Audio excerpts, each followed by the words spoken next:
Radio Cultural Paraiseña tiene el agrado de presentar Micrófono Viajero, un programa que recorre nuestros pueblos, tertulias, entrevistas e historias todos los sábados al ser las 5 de la tarde, solo aquí por radioculturaparaíso.com.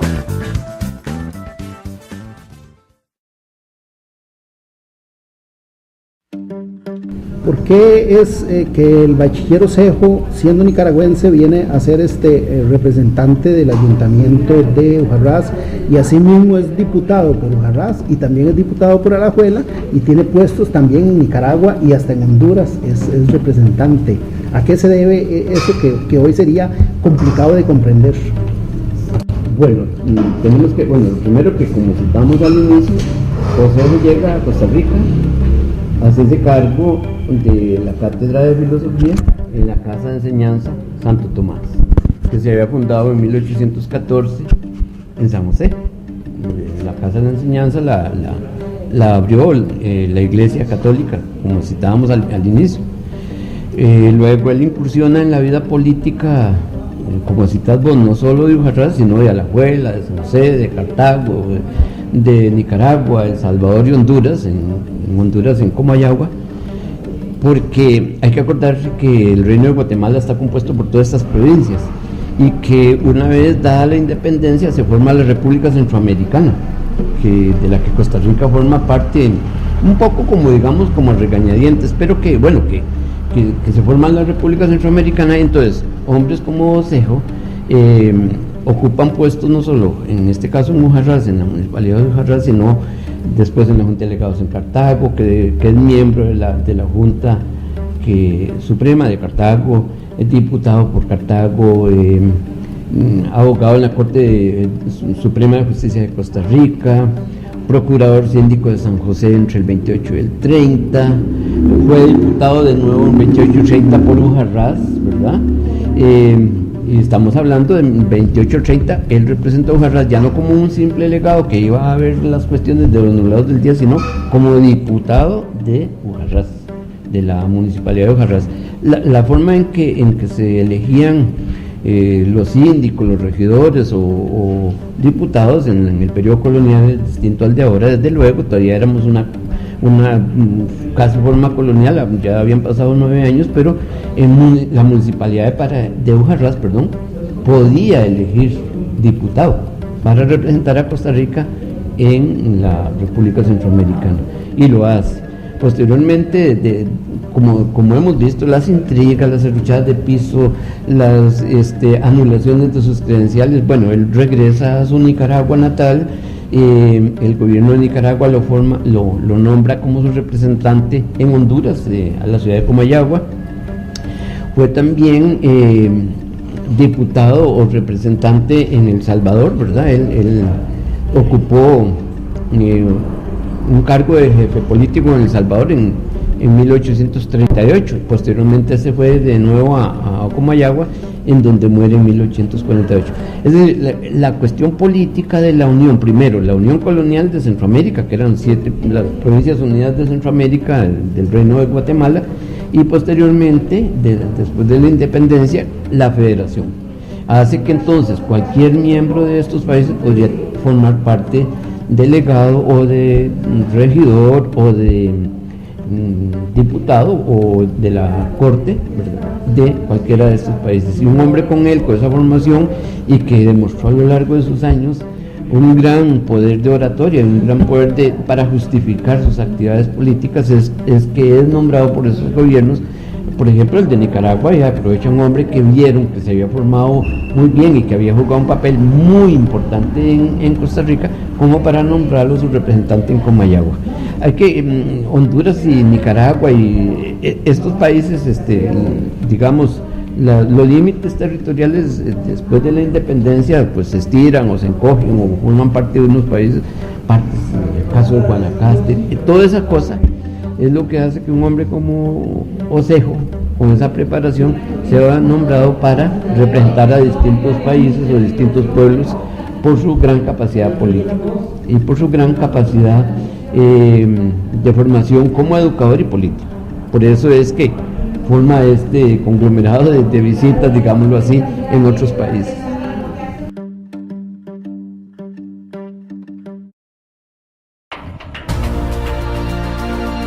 Estás escuchando Micrófono Viajero en radioculturaparaíso.com.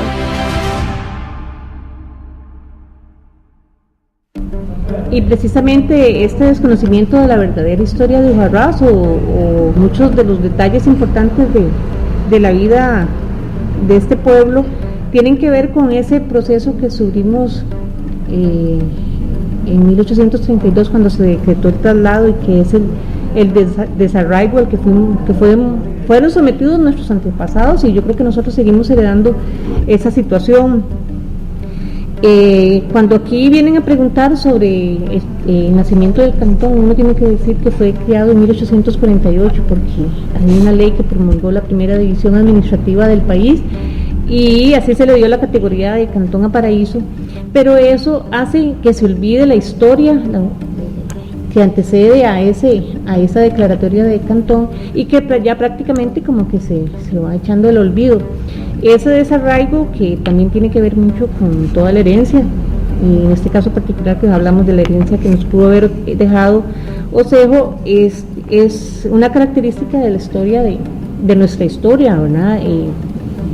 Yo creo que también tenemos un compromiso, quienes somos conscientes de este proceso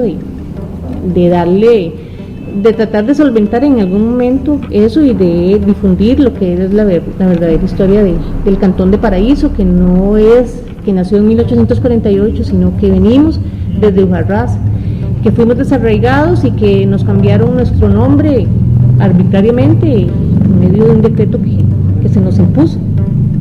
Sí, yo creo que sí. Ese desarraigo es un lastre bastante pesado para la historia de Ujarrás y para los paraiseños. El olvido,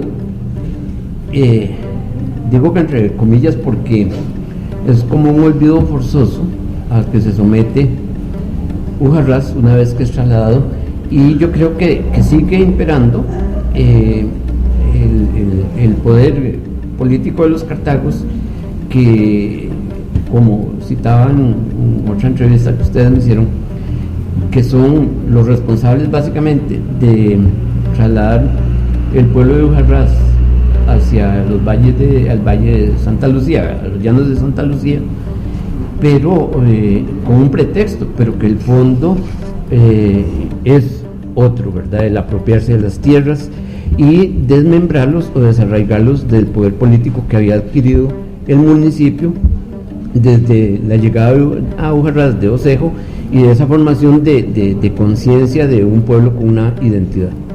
El desarraigo es muy grave porque entonces, como dice Silvia, cuando le preguntan cuándo se fundó Paraíso, entonces ya hay que recurrir a lo que dice la historia política, ya en 1848, pero de ahí para atrás eso es muy lamentable, porque entonces los paraiseños no tienen historia, no tienen raíces, no tienen arraigo. El paraiseño como figura política, como figura social, cultural o como pueblo no tiene raíz, porque las raíces se quedaron en Ujarrás. Ahí se cortaron, se trasladó el pueblo forzosamente, pero toda la historia cultural del periodo colonial de Ujarrás y el periodo prehispánico de Ujarrás quedó allá abandonado y borrado de la memoria de los paraiseños. Y eso tiene un fondo político y yo sí creo y insisto que los responsables de todo esto son los políticos cartagos. O sea, los cartagos que ven en Ujarrás un peligro y que hay que desmembrarlo. Y lo logran.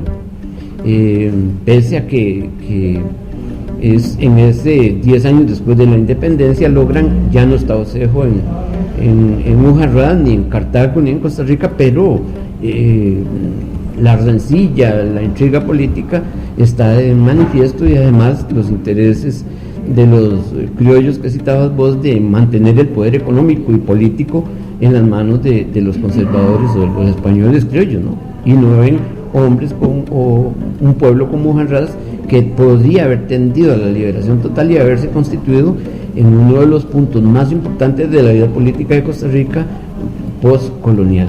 Eso es muy importante y desgraciadamente sí, el desarraigo es grave. La pérdida de identidad de los paraiseños la génesis está en Ujarrás. Alguien tiene que hacer algo, retomarlo y retraerlo para conocernos y enfocarnos hacia el futuro. Yo creo que eso sí es muy importante. También recordar que la base de ese proceso de debilitamiento de Ujarrás, porque eso fue lo que se dio, era necesario debilitar a Ujarrás como poblado, como entidad política, con bastante fuerza. La base de ese proceso estaba en la necesidad de acaparar esas tierras del Valle de Ujarrás, del Valle del Reventazón, que se llamó en aquel momento, porque se veía en perspectiva ya que la producción cafetalera tenía muy buen futuro, pero para la cual era necesaria estas tierras fértiles que estaban en el Valle de Ujarrás. Era necesario despropiar o hacer que salieran, acordate de todo lo que eran las tierras de comunes que finalmente quedaron en manos de grandes propietarios. Sí, en eso hay mucha evidencia histórica, incluso el señor Samuel Stone en su libro La dinastía de los conquistadores logra evidenciar ese proceso de acaparación de tierras, tanto en la parte oriental del país como en el valle central. Así que Ujarrás desaparece, es minimizado, es ocultado, borrado en la historia por causas muy concretas. Era lo que yo decía, finalmente los conservadores lo que buscaban era no perder su poder económico, ¿verdad? Y estaban enfrentados en una lucha contra la razón que traía y que era parte de todo la propuesta liberal que se estaba dando en aquellos momentos, que venía desde Europa, ¿verdad? Había logrado la independencia de Estados Unidos y finalmente la independencia en América Latina, primero en el sur y después en nuestros países del centro de América. Sí, digamos, en ese proceso también es, como citas, los procesos emancipadores. Hay que recordar que Haití es el primer país de América que se libera en 1808, pero por la influencia de los franceses, ¿verdad? Inspirados en la Revolución Francesa, Haití es el primero que se independiza, y los procesos, después sigue México, que inicia su proceso de independencia en 1810, y que esos procesos también, claro, nos van impulsando a los nuevos criollos, a los españoles criollos que tenían ideas liberales, a tomar las riendas para crear una república independiente. Es interesante y pensar en que todo este andamiaje, todo este proceso está ligado a un proceso que se venía dando largo y tendido, pero que en el caso de Ujarrás no debió nunca de haberse terminado de esa manera. Debió de haberse, lo entendemos, aunque no lo aceptemos, que los intereses de los cartagos estaban por encima del municipio ujarraseño, que ellos tenían todo el poder político y militar en el momento de la independencia. Ellos, me refiero a Cartago, y Ujarrás era pues una entidad más pequeña, pero que tenía un pensamiento distinto. Desgraciadamente nuestra historia está ahí y hay que rescatarla. Como dice Alberto, ahí está nuestra historia, y ese es el fin de este programa: rescatar esa historia que nos envuelve a todos los pariseños, que tiene que ver con nosotros y nuestra identidad. Y hoy estamos compartiendo el tema del bachillero Cejo para todos ustedes, nuestros queridos y amados pariseños.